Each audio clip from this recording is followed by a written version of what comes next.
Welcome to Mindflow Radio. Mindflow Radio. We're your hosts, Jai Lynn and Lamont McPheron. We are all in this Together.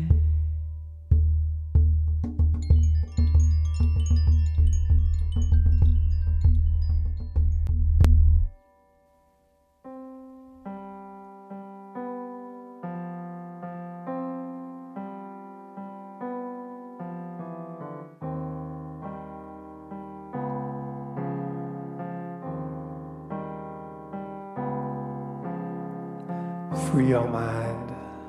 Free your mind, free your mind, free your mind. Free your mind.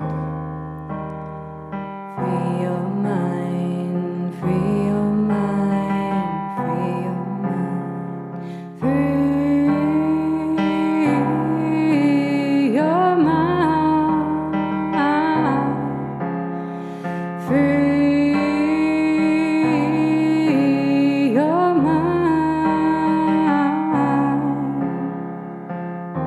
Here now. Now be here now, now be here.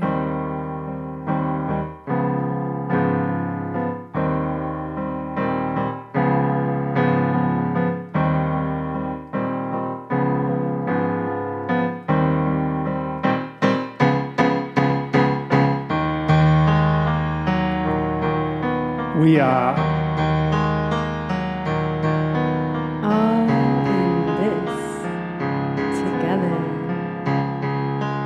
We are all in this together. Energy is reality.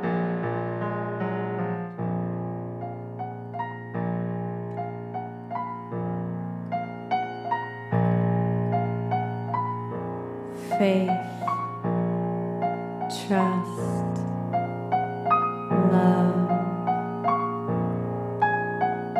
Faith, trust, love, forgive, let go, release.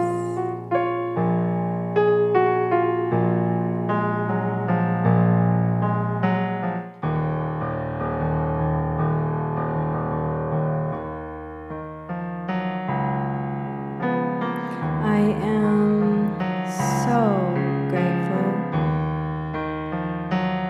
for everything. I am grateful for the challenges. I am grateful for the obstacles. I am grateful for my tribe. I am grateful for the love. I am grateful for everyone. I am grateful, so grateful for you, for you. I am so grateful. Thank you.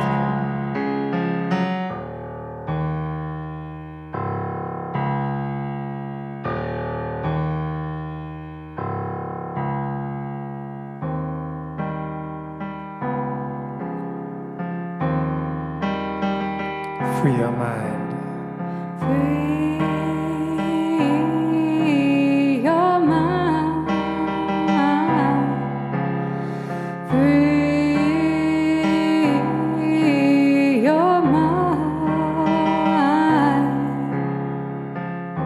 Free your mind.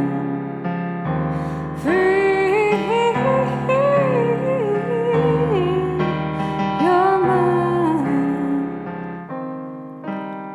Circles inside of circles.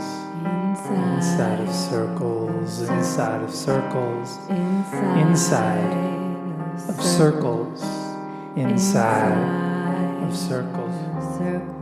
Circles inside of circles, inside of circles, inside of circles, inside of circles, inside of circles, inside of circles, inside of circles, circles, inside circles, circles, inside.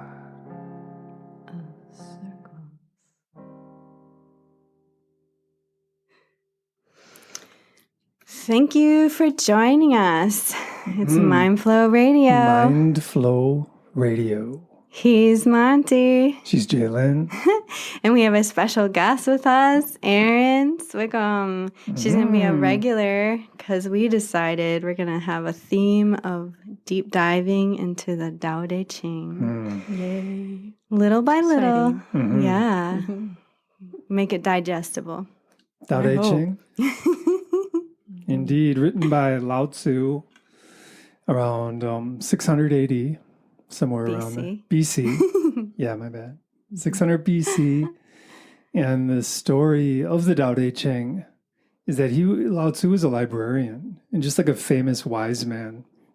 And he reached the point of just wanting to leave. He was ready to leave his culture and just go off on his own and do his thing, whatever that was. So he was on the way to leaving the kingdom, and he got stopped by a guard at the gate. And the guard was like, "Oh, please, write us something. Write us something, give us, Teach us. Teach us. Give us something we can learn from." Because he saw Lao Tzu's wisdom. And so Lao Tzu said, okay, and he spent 2 weeks writing the Tao Te Ching and then took off. And that was it. Super influential book. Out into the mountains. Yeah, that's incredible. And then it's just transformed society over and over and over. Yeah. And if I remember right, that was a really peaceful time for that culture. Oh, I don't know. No? I think it was after a certain dynasty and the start of a new dynasty. So I think it was the beginnings of a new dynasty that was in hopes to be peaceful. But Yeah. yeah, it's all very brand new to me. I just picked the book up. I've had it on my shelf and just opened it up and thought, well, I can fly through this book, but I know better. I'm, going to slow it down and ask for help. And so I'm just grateful that we can talk about it and break it down and then share it with other people. For sure. It's a beautiful text. I remember, I think I was 18 the first time I read it. And it was just this beautiful long poem. And I was like, oh, that was nice. Right. Now we can actually put it into real life. Yeah. Into mindfulness. And, yeah. I think Monty's probably dove in it the most. Yeah. Well, from my understanding of the Tao Te Ching is that it's related to Tai Chi. Tai Chi was created as a physical manifestation of the Tao Te Ching. So we move in such a way that was inspired by the Tao Te Ching. That's awesome. Yeah, and the Tao Te Ching essentially, it's a series of 81 short poems. And these poems are designed to help us be more in harmony with nature, with the Tao, with the higher power, whatever you want to call it. And it's interrelated with Tai Chi. From that perspective, the Tai Chi was created to represent the Tao Te Ching. It's like, wow. It's really awesome. That's cool. Makes me want to be more adamant about my practice. Movement and He does his every morning. Yeah. Yeah. So, shall we? All right. Yeah. Chapter one, number one. Okay. I'll do a little reading here. Chapter 1. Maybe just like the first stanza or first line by line. Good. Oh, Yeah, we can do that. the Tao that can be followed is not the eternal Tao. The name that can be named is not the eternal name. Yeah. I feel that so much because all of the names of the one that we have argued over for centuries, you know, and really the truth is it's nameless. Yeah. Yeah. I was talking with Monty a little bit about that, about the word God. And if God wasn't a word, it would be nameless. And we fight over it and get hung up over it. And but if it becomes nameless, we all believe the same thing. Yeah. And I'm pretty sure even in the Bible that God doesn't say his name is God. And I could be wrong. It's been a while, but I remember when Moses looked at the burning bush and asked who was there. He said, I am the one. So, you know, even I feel like the higher power is beyond gender. So, for sake of ease, I'll probably say he and she, but he was able to share that he was beyond a sound vibrational label. Right. Yeah, right. Well, in our culture too, it's interesting because words are just seen as so important. Yeah. Like the most important thing are the words that fly out of our mouths. When in reality, it's the energy inside of us that's really the important thing. Yeah. And if we're going to get in connection with the higher power, with the Tao, it's going to be an energetic union somehow. And if the first step is remaining nameless, I think that what that does for us is it takes us back to the non-judgment piece. So once you place a name on something, then you are capable of judging it. And with that capability comes right and wrong and hierarchy. And so by going back to everything being nameless, especially something as powerful as a higher power, then we can vibrate at a similar level and communicate at a similar level. Yeah, I would say just to understand that it is possible to transcend words is something that's just really important Words for help humanity to realize. They help us communicate, but I think there's definitely something beyond. Well, words can point to the direction, but they're not the end all be all that we pretend they are, you know, and that we're told they are. And that the words today might have different words tomorrow. Right. I do, in fact. Right. Yeah. You know, and it kind of goes back to that, not holding people's words against them, and to that you're always open to a fresh, nameless place. Right. Yeah. Every day. That's not very PC of you. Just saying. I think we're a little tribe of un-PCs.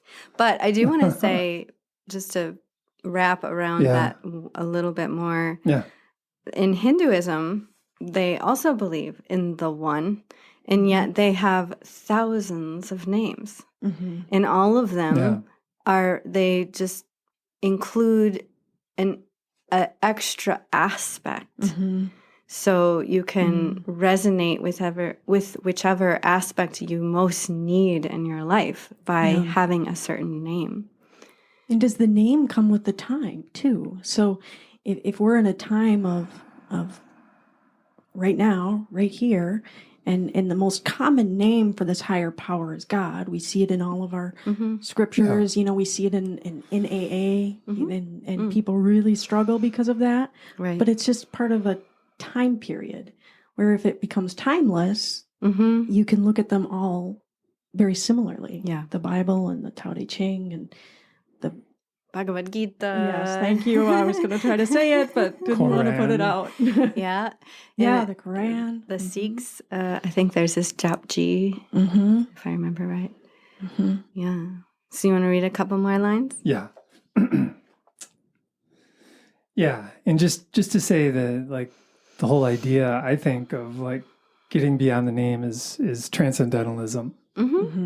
Let's transcend the words. Let's transcend the words and get in touch with the energy. And I think in general, if we as humanity are able to do that, we'll just naturally start treating each other better when feeling better about ourselves. You know, and it always starts with self. It always does. It does. It always does. True that. Okay.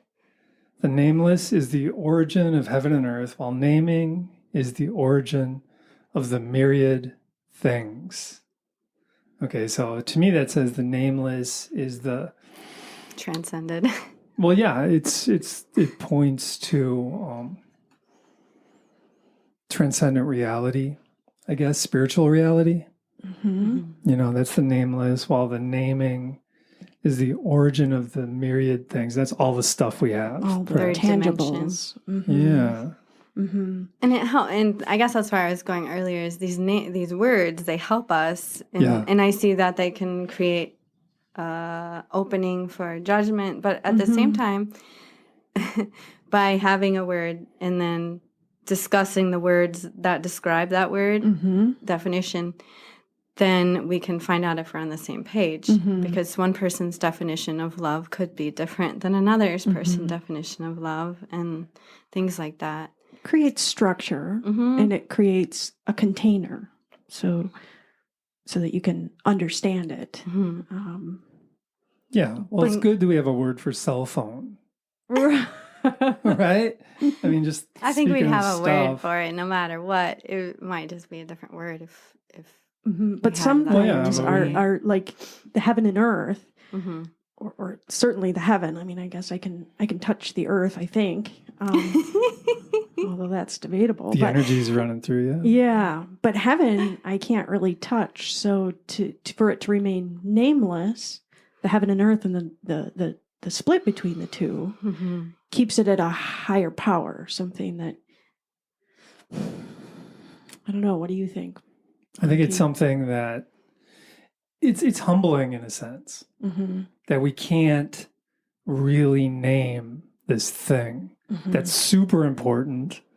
That you know, that would sum it up. Yeah. I mean, and so let's have humility and let's understand that words are limited and they're part of our human experience right now, and they have been, and you know, maybe 500 years they won't be. Maybe we'll just be in the place of connection beyond words. What is that called again? It's telepathy. Well, telepathy beyond words, though. Oh, yeah, right. That's like a whole different thing. Yeah. I mean, it's just like understanding, deep understanding of complex things, complete understanding. While words are just so limited. Yeah, right. So limiting. First level, you know. Yeah, right. Yeah. And then when we start self-identifying with these words, and then people that don't agree with them, they're on the other side. And divisive. Yeah, and let's go to war over words. Right, and sadly, we've went to war over something that should be nameless, over heaven, and over, you know, dare I say the word God. I mean, we go to war over really it, have. and it Numerous should just times. remain nameless. Yeah, right. Yeah, and embracing everyone's view of the one, the nameless. Right. Because why would God, if God loves all humans, why would he only go to one culture? Right. So everyone has their view, their names, their stories, their mythology behind it, and how they were approached by the one. So how can one culture say another culture is wrong? Yeah. Or even the way we live our life. So for our culture, with all of our things and all of our accessories and the ease, it's easy for us to get stuck in the tangibles and the Christianity and this is right and this is wrong. But think about cultures who live in tribes still, and they do follow the earth because the earth is their God. It's what keeps them alive. So it's more easy to understand that they might follow a sun god still, or a god of the sea, because that's what makes sense for them in their time and their being. And how they're fed by the earth, and how the the mix of the wind and the rain and the sun all create this. And we just take that all for granted because we have houses and we have grocery stores, right? Yeah. Right. Well, in the Taoist view of God or the Tao is not a noun either. It's a way. It's the way. The way of. The way, yeah. And the idea is you can get into the river of Tao, move in that direction, get in the river, and then the river will take you, to wherever you're supposed to go. Yeah. Yeah. It's pretty cool. The flow, the path. Yeah. The grace. Right. Maybe that's it. Connecting with the flow is a way of connecting with the Tao. Mindflow radio. Oh, I didn't think of that. Great plug. That's what went through my mind. Let's do that. Let's do what we can to connect with it. And that's the beauty of our music to me is like it helps me personally connect with the flow. You know? I've been just kind of eating up your music on Spotify, and there's only maybe 7 songs or something, and I just every time I'm out in the forest or meditating, that's what I use because it helps me get into the flow. Nice. So Lotus Head, not that it's a plug, but it's working. Why not? It's beautiful. We didn't do it. She did. Yay! Yeah. Next line. Forward. Therefore, always desireless, you see the mystery, ever desiring, you see the manifestations. This was the almost one felt that like I got was too. just really stuck on. Can I see it? You guys can talk. I'll read it again.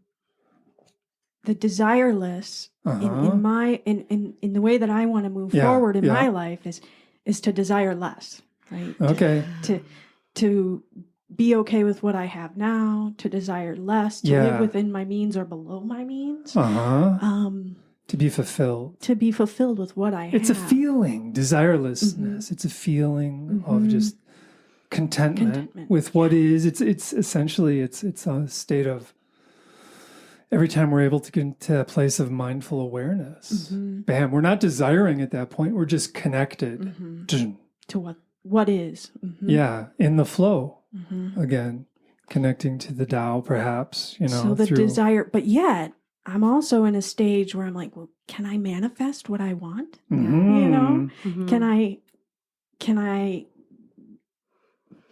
So that's where the desire full maybe gives the ego the opportunity to desire.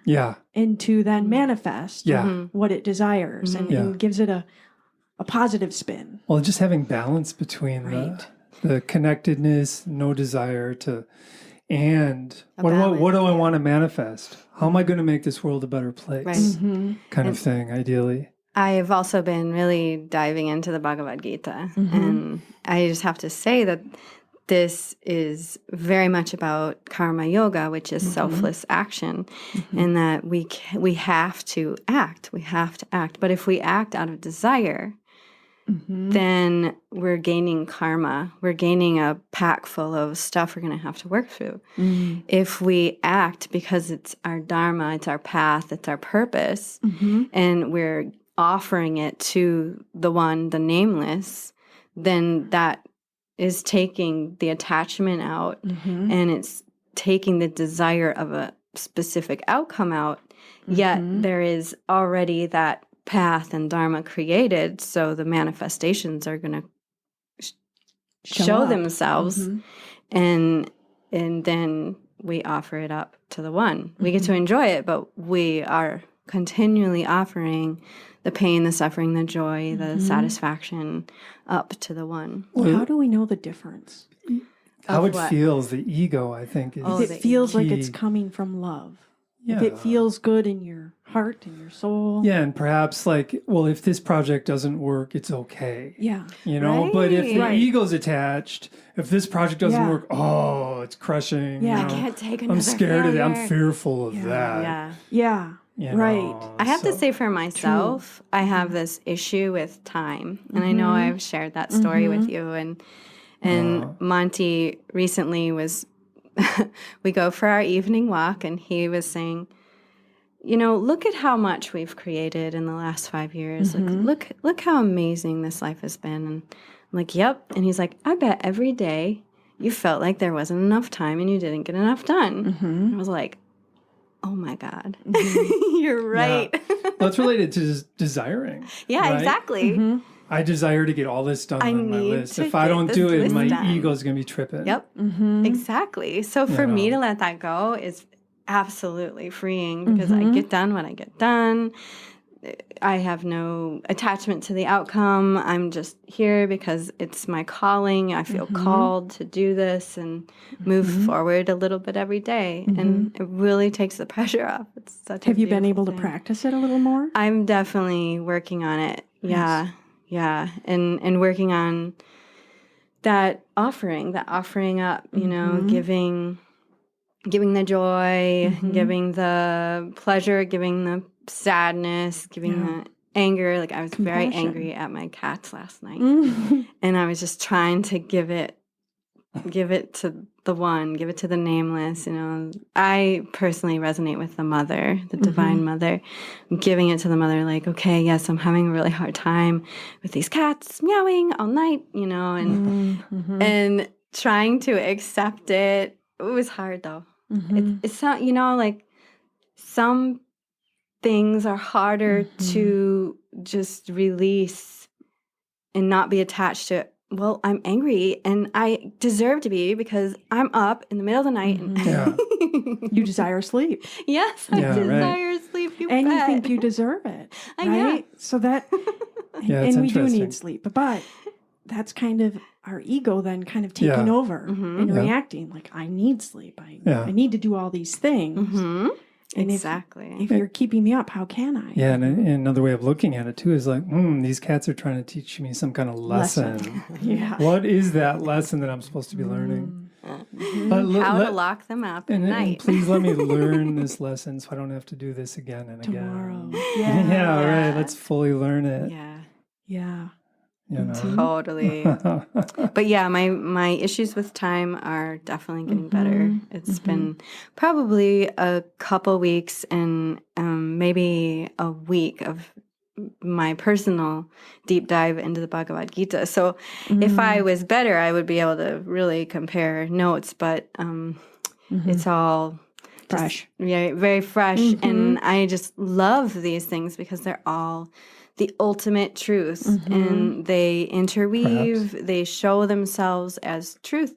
Well, I mean, if all these different cultures are saying the same thing. Yeah, I mean, that's the beauty. That's what I mean. And I think what they're all saying is love of self and others, right? They get to this place of non-judgment and non-attachment. And non-attachment, and they all say a very similar thing, and I think that might be the ultimate truth to harmony or to joy, and that's internal to self. Yeah.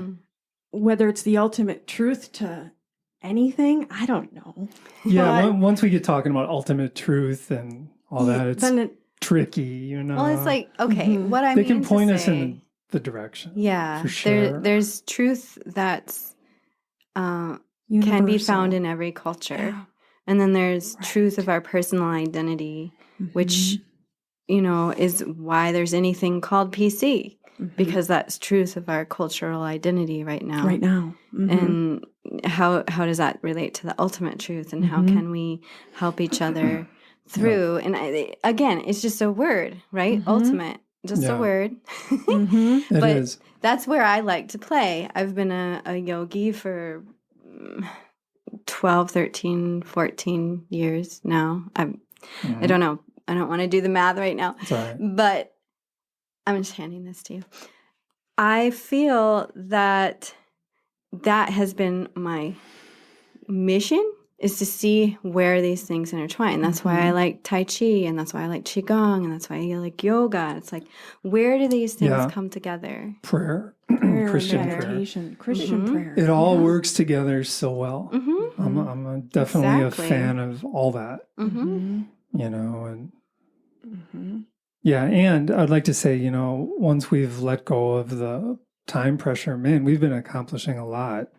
Yeah. Today's a part of that. Yeah. I mean, this just came together Yeah, this was spontaneously. I was so like, cool. what? Mm-hmm. And here we are talking about the Tao Te Ching. And this is something Day you've one. been wanting, Monty's Yeah. been wanting to manifest for a while. Yeah, I've been wanting to do Erin this for suggested 20 it was years. like, yeah, let's do that.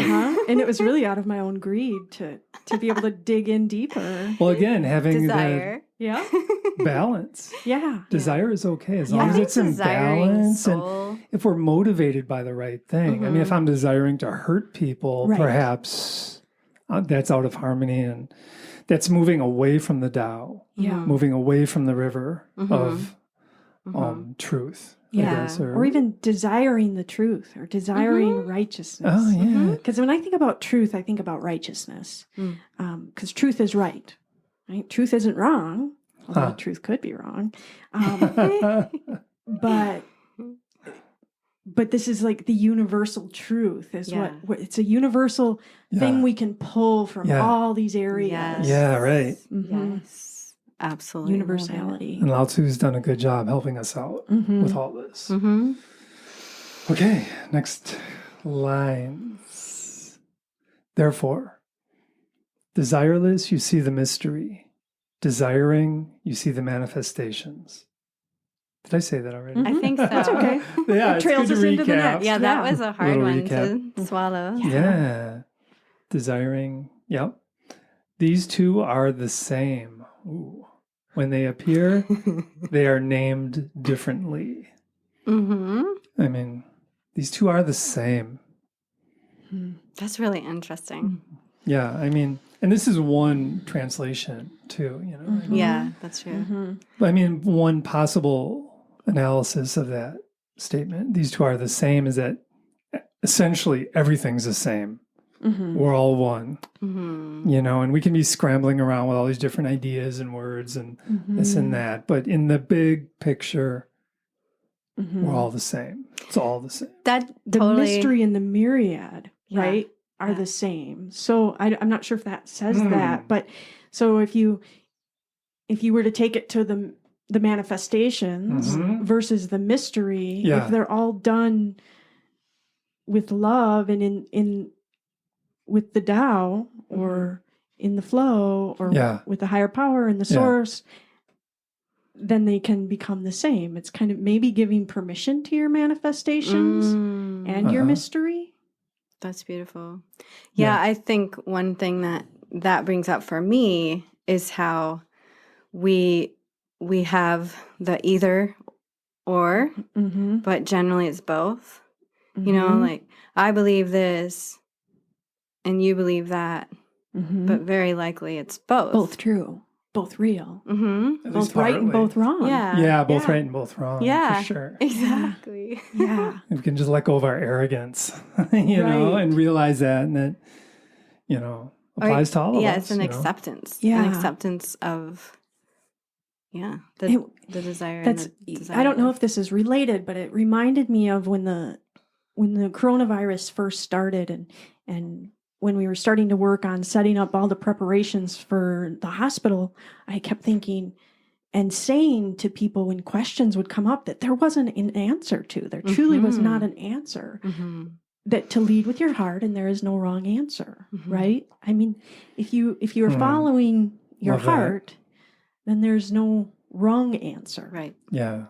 And then you can take the right and the wrong out of it. But if you're leading with your ego, which, I mean, I'm guilty too, Oh, yeah. then there does become a right and a wrong sometimes. Uh-huh. Especially in the mystery, like the COVID-19 has been a mystery that we're uncovering and resolving. Is that the right word? I don't know Solving. if we're resolving. Maybe We're solving. working through. What I'm hearing is lead with your heart. Yeah. And then you're in connection, or you're connected with truth. And the mystery Even when it's and the beyond manifestations. words. Yeah. You know, I mean, we might not know all the words, but we still are embodying truth when we're leading with the heart. Our own internal truth. Yeah. That's why I think identifying what your truth and what your core is, like what's really important to me. And I think most people will go to love, but others are maybe more apt to say honesty or transparency, or other kind of words for love. But then you can often live through that truth, but you have to identify it first. But when we get all just scrambled with all these words in our head and all these thoughts and all these what ifs and fear and doubt, then we can't move forward in a positive direction for our life. So let's lead with our hearts. Let's transcend the words. How's that? That sounds good. At least some of the time, again, and then you're in that place of desirelessness. If you're transcending thought, boom, here you are, just connected. All right, next. This sameness is the mystery. Mystery within mystery. The door to all marvels. And another translation I've heard is the sameness, or circles within circles, the key to all understanding. Circle, so the interconnectedness. I mean, even if you look at things physically, I love that, because there are circles within circles. There's, the earth is turning, the round earth is turning, and it's circling around the sun. The sun's moving in some kind of circular fashion, probably, and everything's following it. And then coming back to our bodies, our atoms are moving in these little circles. And so there's all these circles within circles within circles within circles that are real. And let's just get in touch. I actually do that meditation when I'm trying to sleep at night. If I'm having problems at night, I'll do that. I'll imagine myself spinning. I imagine the earth spinning. I imagine where the sun is. And I imagine I'm on this ball that's like spinning towards the sun right now. And then I imagine the sun moving and the earth is like also shooting around the sun in its orbit. And then the sun's moving. And then I come back to imagining my own atoms spinning. And I can get to a really transcendental spot, like at 4 a.m. sometimes, and then just boom, back asleep. That's so interesting too, when you think about the 99.99% of us that's energy. And that just 0.00001% is dense matter, which is just condensed energy. Right. So then we're just a bunch of energy. Yeah. I know. Yeah, it is. It's all energy. My son and I were talking about that this morning, and about how he's like, how do I know that there isn't existence somewhere else with some other sort of energy? So I know that I need water to exist. Yeah. But how do I know there's not another universe somewhere that exists on a different element that we can't name? We can't name that element or how they may be set up in a structure. He said, maybe they live in a bowl. I don't know. And it was just eye-opening to hear him talk about things that he imagines could exist. And then we started talking about infinite potential, right? Which is just a really beautiful thing. The mystery of it all. I mean, that's the thing. Let's just, as humanity, if we can just become more humble and understand we really don't know, but if we lead with our hearts, we can feel good, and we can make those around us feel good. And we can discern where the river or the flow or the way is. Yeah, and how to act. That magnet open in our heart. Yeah, right. And how do we evolve as a culture? Right. How are we going to do that? What? I think we have to, figure out how to open that heart. And I personally, literally every day put my hand on my heart center and do a meditation for 5 minutes just to feel your heart. Yeah. Connected to it. Yeah. Trying to heal so I can feel. Right. Or feel so I can heal. Both at the same time. Moving towards the river of Tao. Yeah. Yeah. Beautiful. Yeah. Thank you. Thank you. That was so good. It was. So I'll just read the entire poem. Okay. Just as a recap. Okay. Number 1. The Tao that can be followed is not the eternal Tao. The name that can be named is not the eternal name. The nameless is the origin of heaven and earth, while naming is the origin of the myriad things. Therefore, always desireless, you see the mystery. Ever desiring, you see the manifestations. These two are the same. Circles inside of circles, the key to all understanding. Thank you, Lao Tzu. Yeah.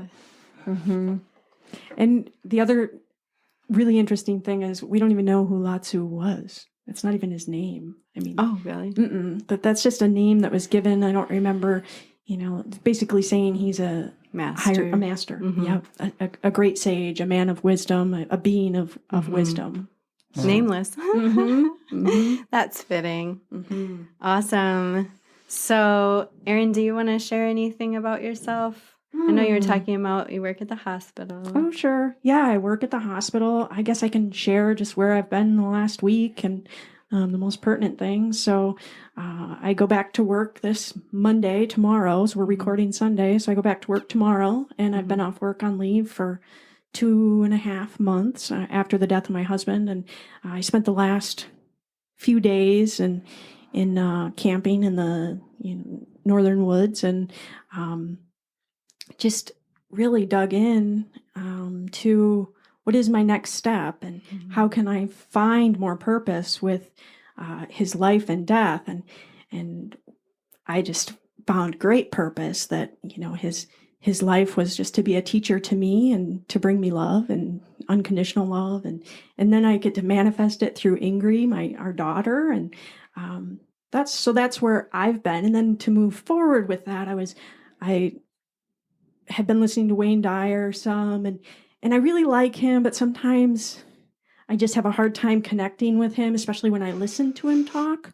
If I read his words, it's a little easier. But then I picked up this book of joy, which is a book where the Dalai Lama and the Archbishop get together, and they're both in their 80s, and they just are just the most beautiful friends.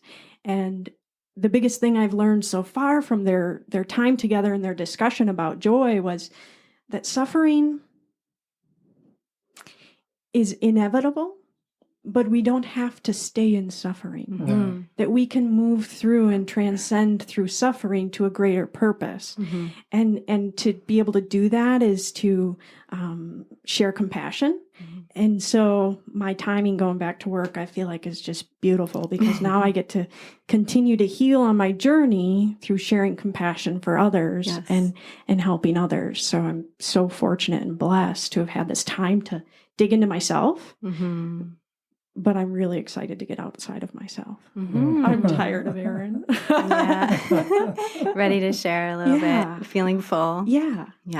That's beautiful. I'm grateful. Awesome. So we'll be back again next month. Did you want to share anything? Yeah, I guess for myself this week, I've learned to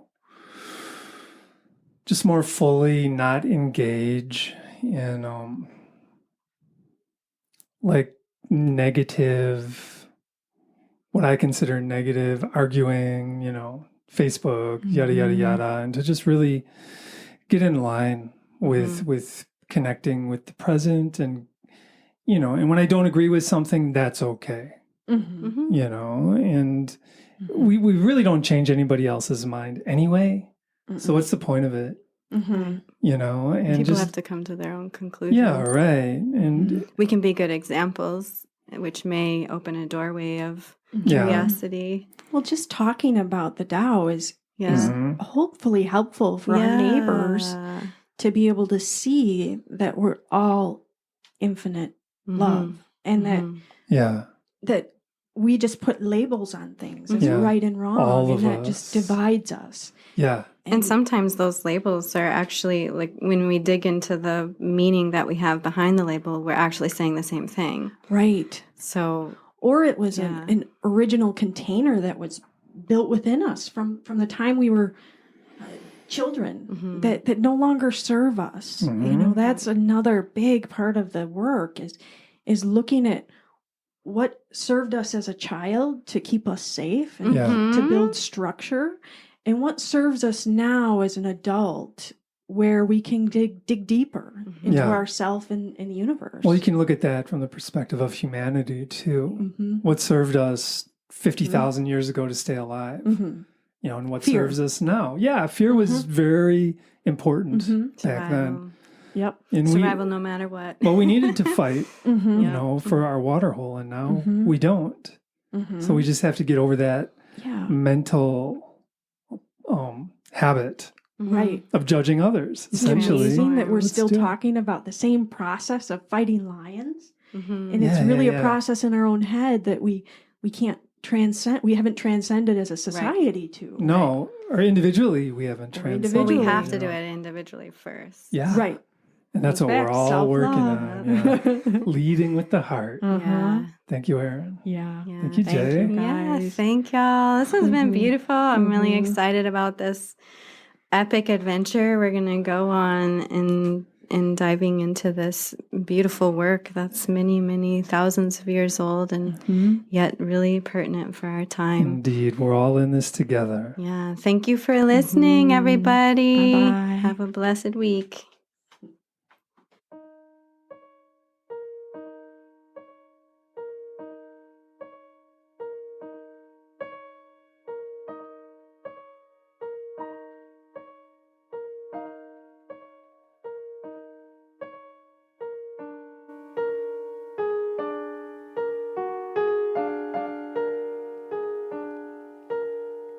We are the ones under the sun, protecting the ones roaming the earth.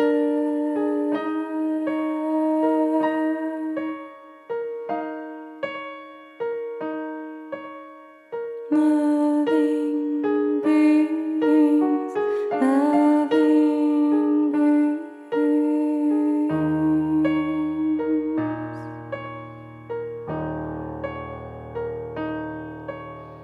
Drinking the water, breathing the air. Drinking the water, breathing the air. Drinking the water, breathing the air.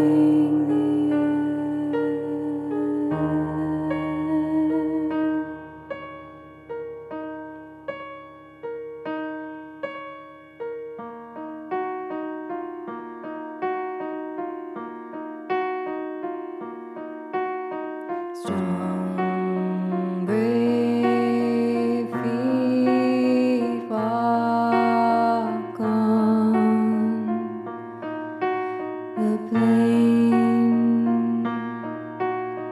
Feast and famine are provided a witness again.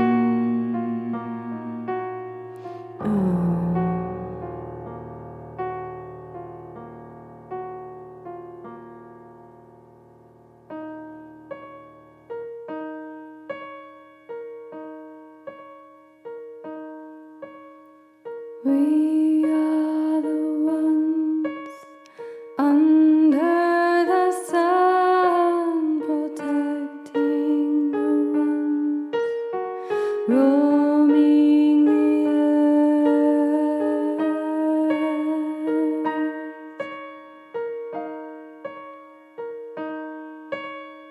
Loving beings, loving beings.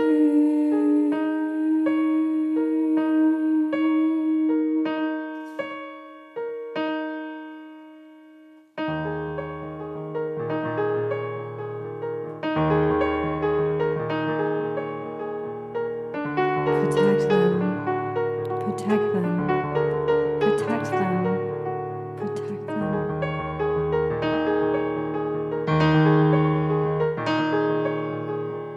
Protect them, protect them, protect them.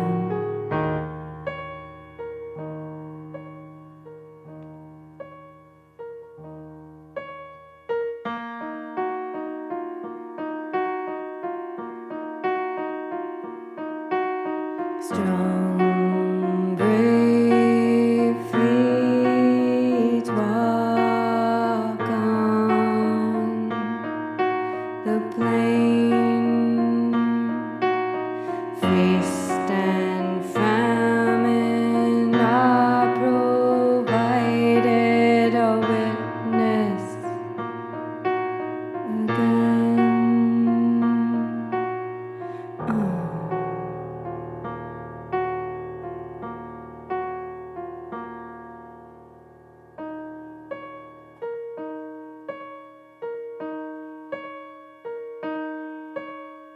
We are the ones under the sun, protecting the ones roaming the earth.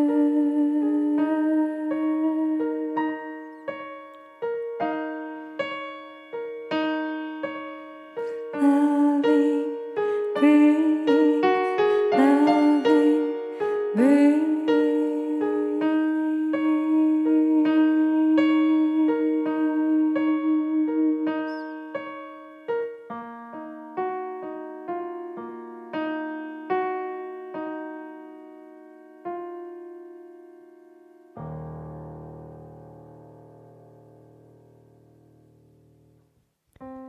Thank you for your presence. You've been listening to Mindflow Radio. You can support Mindflow Radio on Patreon and get exclusive content access. Big gratitude to Lotus Head for their mindful music, keeping us in the flow. A shout out to our sponsors, Integrated Mindfulness Institute. Online, visit www.imi.earth. For ideas, questions, or comments, contact us by email, connect@imi.earth. Many blessings on our health and peaceful evolution. We are all in this together.